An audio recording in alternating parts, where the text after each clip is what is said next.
নমস্কার বন্ধুরা, ঝুমাস কিচেনে তোমাদের সবাইকে স্বাগত। আশা করি বন্ধুরা তোমরা প্রত্যেকেই ভালো আছো এবং সুস্থ আছো। আজকে আমি তোমাদের সাথে রেসিপি শেয়ার করব চিকেন পপকর্ন। এবার দেখো কি করে করলাম, তাহলে দেখতে থাকো। এবার দেখো কতগুলো চিকেন নিয়েছি, বোনলেস চিকেন, ভালো করে ধুয়ে পরিষ্কার করে নেওয়া আছে। তাতে দিলাম পরিমাণ বুঝে নুন, আদা রসুন পেস্ট 1 চামচ করে, গরম মশলার গুঁড়ো, গোলমরিচের গুঁড়ো আর কাশ্মীরি লঙ্কার গুঁড়ো। এবার খুব ভালো করে মিশিয়ে নেব মশলাগুলো।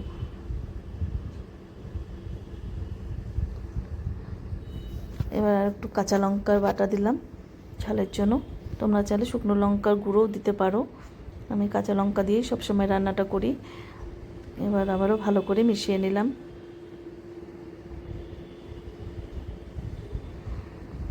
এবার ওটা আমি 1 ঘন্টার জন্য রেস্টে রাখবো চিকেনটাকে। যত রেস্টে রাখবে চিকেনটা সফট হয়ে থাকবে। এবার দেখো এখানে ময়দা আছে, কর্নফ্লাওয়ার আর দিলাম এখানে ব্রেড ক্রাম্বস যদি না থাকে তাহলে পাউরুটি গুঁড়ো করেও দিয়ে দিতে পারবে।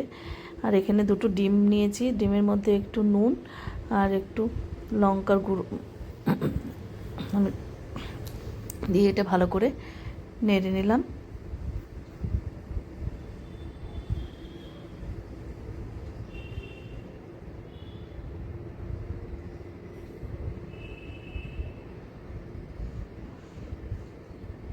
এটা ভালো করে মিশিয়ে নিলাম আর একটু নুন দিলাম আর একটু এই ডিমের মধ্যে একটু ঝাল ঝাল হলে দেখবে ভালো লাগবে খেতে। একটু লঙ্কা বাটা দিয়ে দিলাম।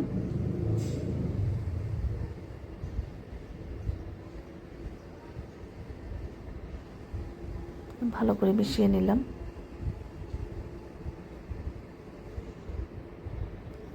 এবার একটু লঙ্কার গুঁড়ো দিয়ে দিলাম, কাশ্মীরি লঙ্কার গুঁড়ো।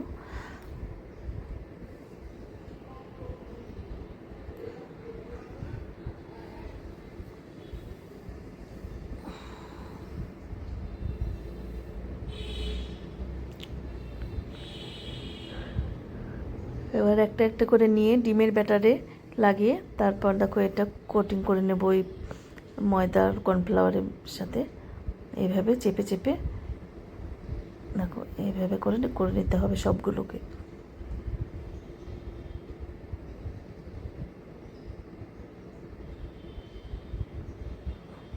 এবার ময়দাটা ঝাঁকিয়ে এই প্লেটে সব রেডি করে রাখবো। ময়দা একটু ঝাঁকিয়ে নেবে, নাহলে তেলের মধ্যে কিন্তু তেলগুলো কালো হয়ে যাবে।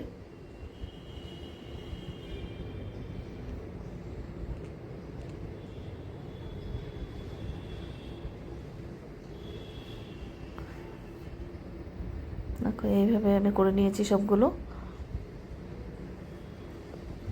আর সাদা তেলেই ভাজতে হবে, তেলটা আগে থেকে গরম করে নিয়েছিলাম।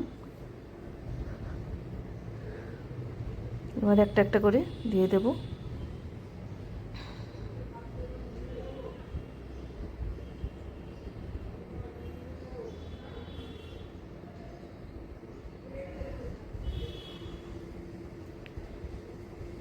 চিকেন পপকর্নের রেসিপি তোমাদের কাছে কেমন লাগলো অবশ্যই জানিও।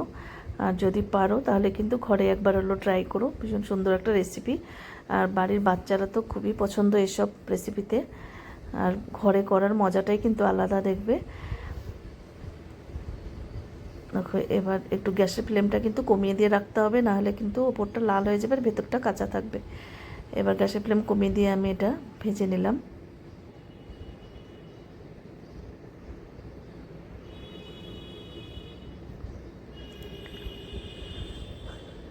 এবার তুলে নিলাম।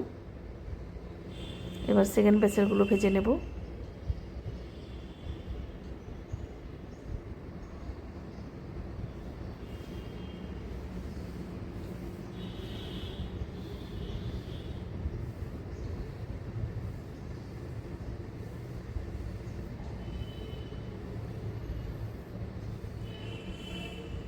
এবার অপর পাশটা উল্টিয়ে আবার একটু লাল লাল করে ভেজে নেব।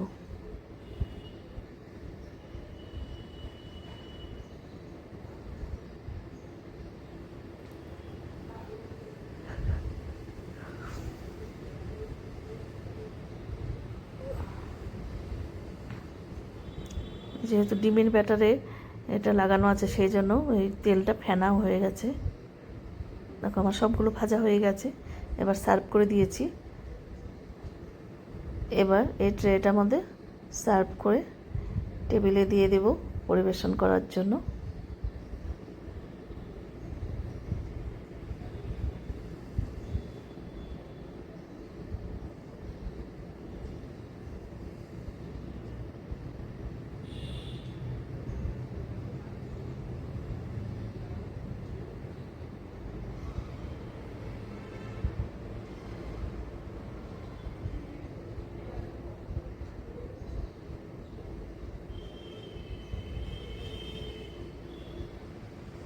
সাথে আছে টমেটো কেচাপ।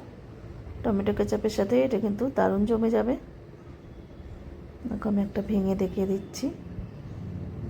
একদম খুব সুন্দরভাবে সেদ্ধ হয়ে গেছে চিকেন। আজকে তাহলে আমি এখানেই রাখছি। এরপরের দিন আবার নতুন কোনো রেসিপি নিয়ে হাজির হয়ে যাব।